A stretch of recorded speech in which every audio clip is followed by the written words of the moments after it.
తెలుగులో లిఖించిన అక్షరాలు స్పష్టంగా కనిపిస్తున్నాయి.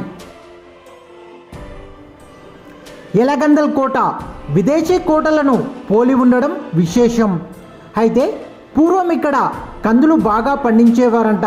అందుకే ఈ ప్రాంతాన్ని తెల్ల కందుల అని, కాలక్రమేణా ఈ ప్రాంతం ఎలగందులుగా మారిందని స్థల పురాణం చెబుతుంది. మరి ఈ కోట ఎక్కడుంది, ఈ కోటలో దాగి ఉన్న రహస్యాలు ఏమిటి అనేది తెలుసుకుందాం. భారతదేశంలోని తెలంగాణ రాష్ట్రంలో కరీంనగర్ జిల్లాలో ఎలగందల్ అనే గ్రామం ఉంది.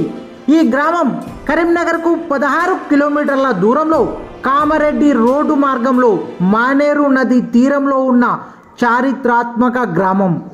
కాకతీయుల కాలం నాటి సామంతుల పాలనలో వైభవాన్ని చాటుకుంది. నిర్మల్ పాలకుడు శ్రీనివాసరావు కాలంలో ఇది అతని ఆధీనంలో ఉండేది.